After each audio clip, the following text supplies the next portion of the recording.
Woo, woo, woo, boys and girls. I'm a happy boy today. I just stepped on the scale and I'm at 187.8, which is the lowest that I've been since I started my whole diet exercise regime back in May. So it's only a little bit better than I was back in September, but I've been exercising a lot, been building up some muscle, the whole 9 yards. So, anyways, I've been running more, I've been exercising more, I've been feeling better, but at the same time, you eat a little bit more because you've been exercising more and you get into that whole thing. But, anyways, today I'm at 187.8, officially the lowest I've been since the weight loss has started. And again, it's a very complicated weight loss program I'm on. I don't know if you can do it. I don't know if the average person can mentally handle the concept of eating less and exercising more. That's right. It's the geek diet. It's the geek diet. Eat less, exercise more, lose weight. Anyways, how are you all doing? Oh, today is the day. Today is Monday. And what that means for me is that Monday is the day I get to talk to you folks. So we do office hours. So, Silicon Dojo is my pride and joy. I love Wix. Have I told you how much I love Wix? Anyways, pride and joy. We have a Zoom class, How to Found a Tech Business. That's coming up on Friday. We have old classes that we've done here. We have our self-study program. We got 240 participants in that already. And we have office hours, tech coaching for 30 minutes. And basically, this is where we get on a Zoom call and I listen to your mommy daddy issues. I listen to how your daddy was Linus Sebastian Linus or Linus Sebastian. Now he was just a complete asshole. And now you don't understand how to be successful in life. Anyways, too soon? Not soon enough. Anyways, yeah, I get to do that. So Mondays we do the tech coaching, and yeah, I talk with you folks. Got like 5 people signed up. So all you do, you just go to Silicon Dojo, you sign up for it, and we talk about your business and your career or whatever else.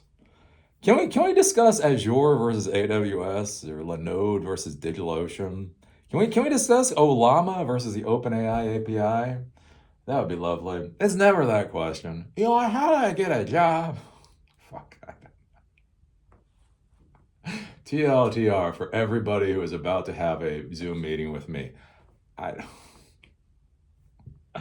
Oh, everybody's like, how do I get a job? And then I'm gonna give them advice, and then they don't want to do it. I got that from one person. Apparently, they're an introvert. And they're like, Eli, all your advice that you give is for extroverted people. The world is prejudiced against introverts. It's like, yeah, fair enough. It is. What the fuck do you want me to tell you?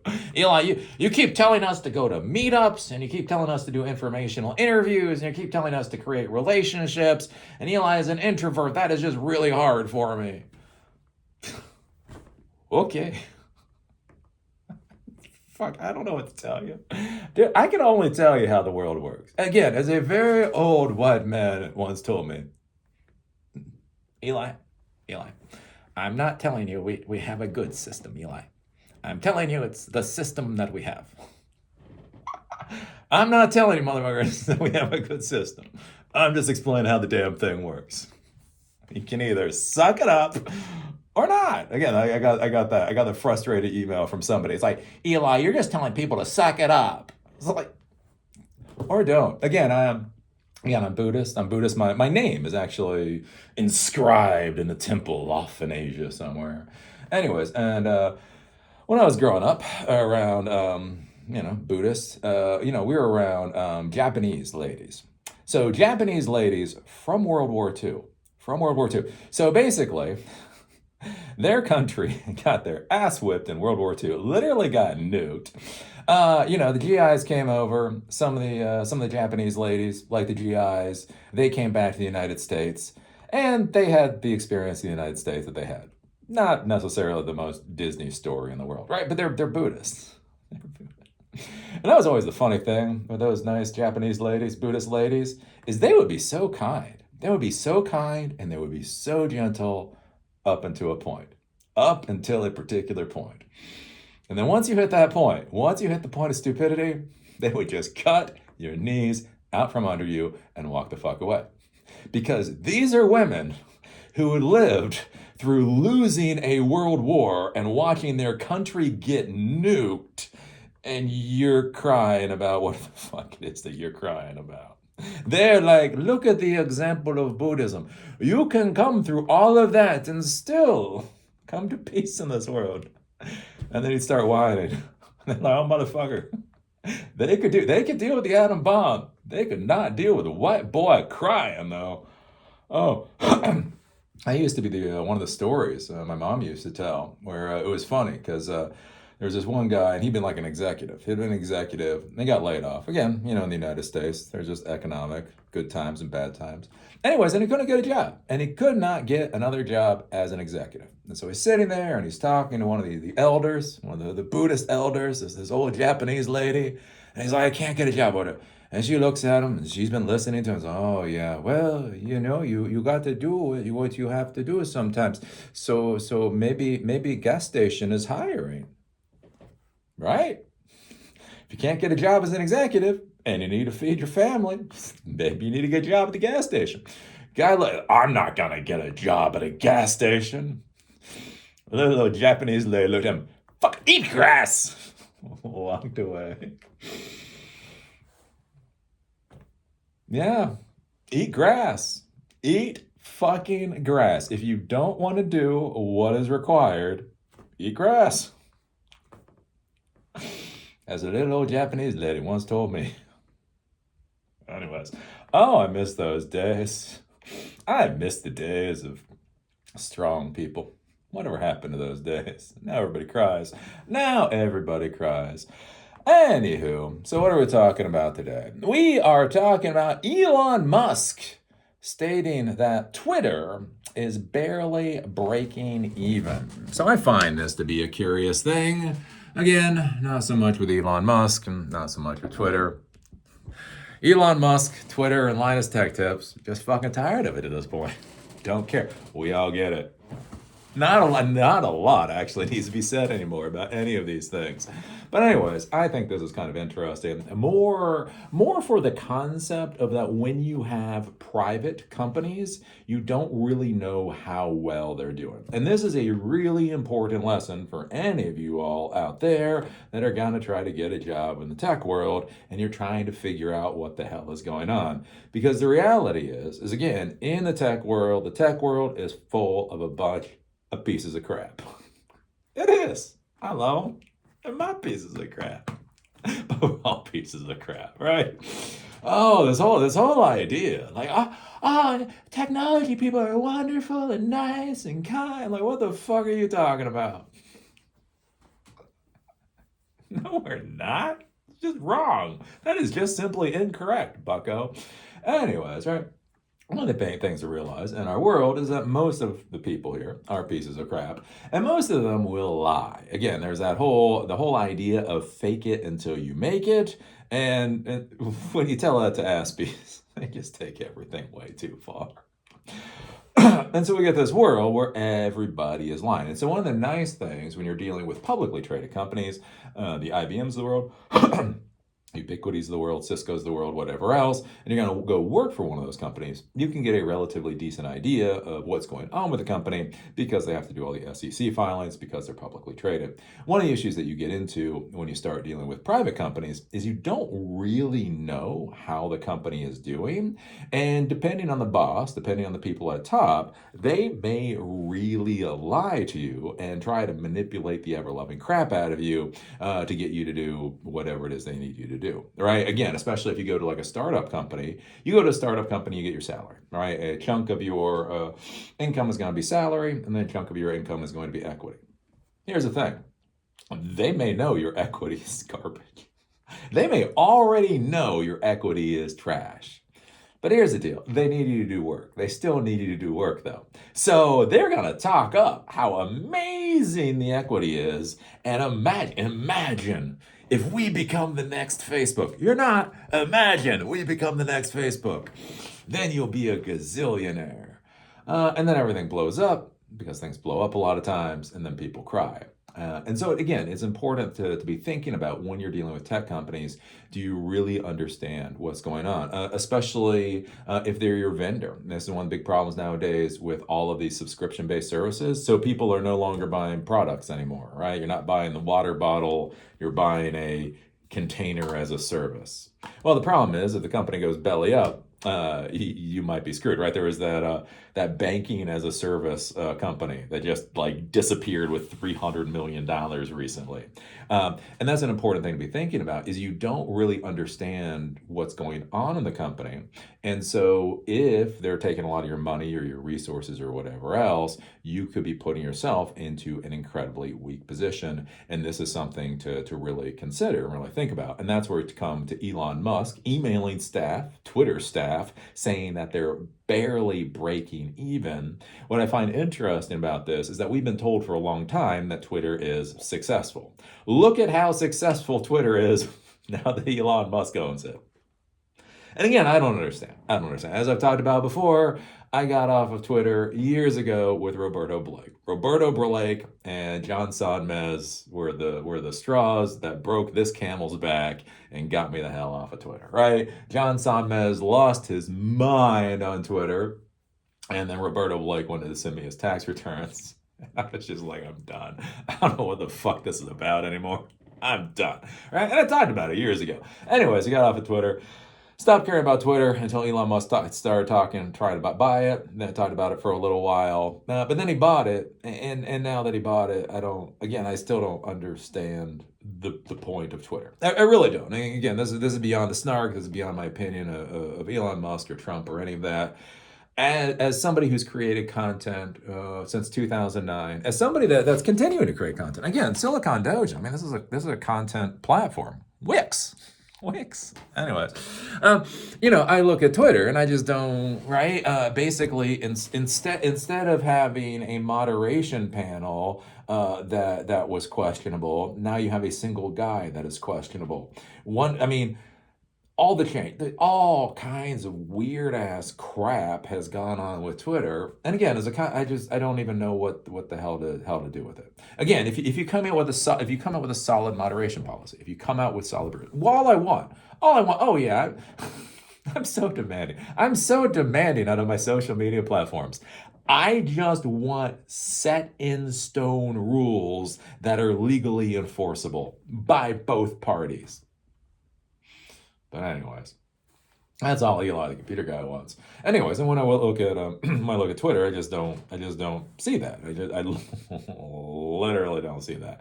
Anyways, and I've talked with friends of mine, I've talked with other technology professionals, and I don't see anybody going back to Twitter. I don't hear anybody excited about Twitter. I hear on social media, I hear in the news how important Twitter is.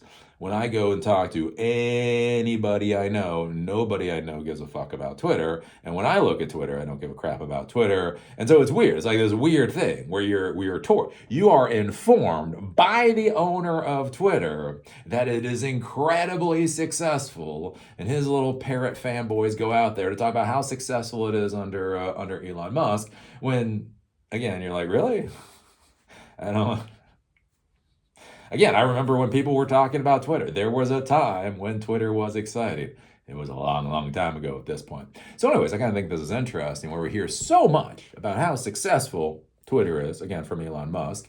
And then we hear that they are barely breaking even. So when Elon Musk bought it, the SEC filings for the year before said that they had $5 billion in revenue with $5.5 billion in expenses. So basically, in a year of $5 billion in revenue, they still lost $500 million. Well, to understand this, to think about this really quick, basically what that means is he would have to either reduce expenses or increase revenue by somewhere between 8 to 10%. Somewhere between 8 to 10% would get them to the break-even point as they were before. He fired 75% of his staff. He fired 75% of his staff and God knows what's going on with all the real estate that he tried to get out of, and all the other disastrous stuff that he tried to get out of. And so basically, he took a axe, he took a fucking sledgehammer to this company to try to get the expenses way down. So the weird thing is here, if they earned $5 billion before with $5.5 billion in expenses, and then he slashes all of these expenses. Well, then the question becomes, Jesus Christ, what is the revenue down to? Wait a minute, you fired 75% of your staff, you're getting out of all of these leases and everything else, and now you're still barely breaking even, which means you have lost a metric crap ton of revenue. From The Verge, the Wall Street Journal reports banks are close to selling some of the $13 billion in debt they took on while helping Musk buy Twitter in 2022. Ever since Elon Musk closed his deal to buy Twitter, he's claimed the company, now called X, is in a, quote, very dire situation from a revenue standpoint. Now the Wall Street Journal reports that the banks are preparing a coordinated move to sell off some of the $13 billion in debt they loaned to Musk to finance the deal. It mentions an email sent to employees this month, also confirmed by The Verge, where the chief twit said, quote, we witnessed the power of X in shaping national conversations and outcomes, but also claimed, quote, our user growth is stagnant, revenue is unimpressive, and we're barely breaking even. And again, that's an important thing here. Because one of the things that, might be like, well, Eli, you're conflating two things. We're told how successful Twitter is as a platform. Maybe that's not the same thing as revenue. But basically he's saying his user growth is stagnant. So he's stating that user growth is stagnant and user usage or whatever is still at something like 300 million, which was about what it's been for like the past decade or whatever, which is, it's an also ran in the social media world. Again, think about what like Facebook has like 4 or 5 billion users. YouTube has 1 billion users a month or more, and Twitter is somewhere around 300 million users, and it's been stagnant. But we've been told how successful it is. Eli, you don't understand modern success in the modern world. Yes, user growth may be stagnant, and revenue may have tanked, and there might be barely breaking even. But that's the genius of Elon Musk here. Part of the reason, Bank of America, Barclays, and Morgan Stanley are holding so much of the debt is from trying to avoid selling at a loss after economic conditions changed, and Musk had an extended court battle attempting to get out of his deal, while equity investors have reportedly slashed the value of their stakes by as much as 78%. So the people who bought equity, Larry Ellison and all that kind of stuff, they actually own shares in Twitter. Yeah, they've slashed their value by 78%. The journal reports, quote, banks hope to sell senior debt at 90 to 95 cents on the dollar while retaining more junior holdings. As Musk referenced in his email, the reports say that the banks hope to use the narrative of Musk's link to Donald Trump, as some unnamed investors may be interested in buying based on a belief that its financials are on the way up. Oh yeah, that's good. That's good. So they want people to buy debt into Twitter because Elon Musk is close to Trump. And what does that have to do with the profit loss statement of Twitter?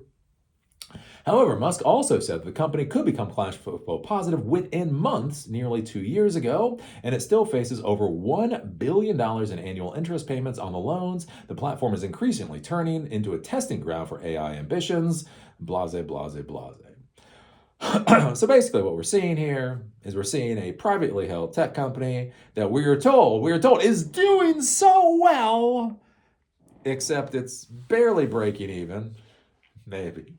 Has $1 billion in interest it has to pay every year. Basically, its user base is stagnant. Nobody I know uses or cares about the damn platform, but that is the genius of Elon Musk.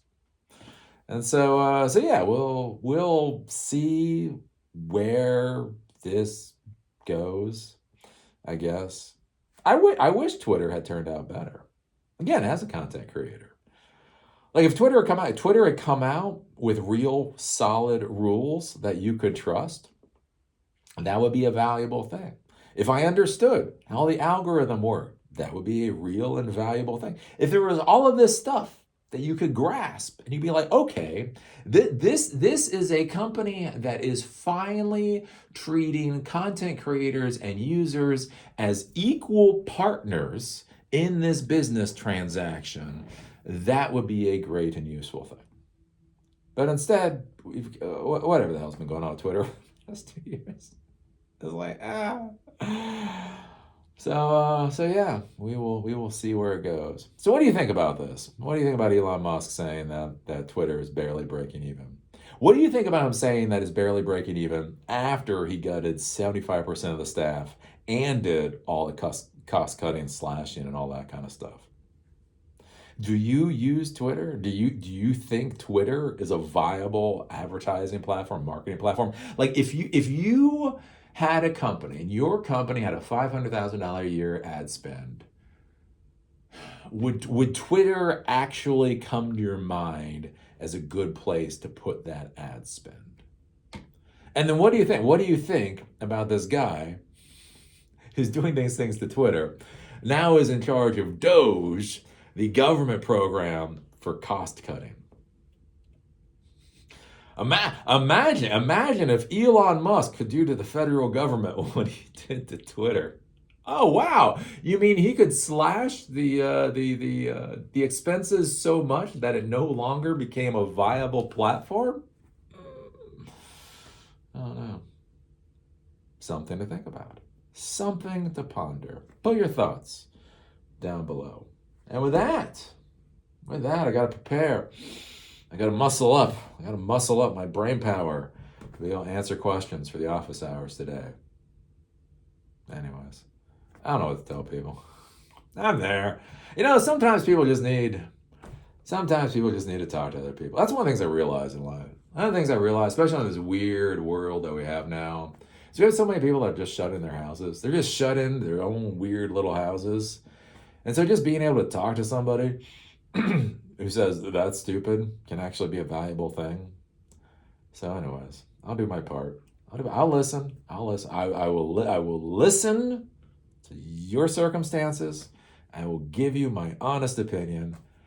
And if you're like, meh, then I'll tell you to eat grass. As a wise old Japanese Buddhist once said, eat grass. Oh God, I think that, like I said, I think that's a hilarious thing. Like being around young people now.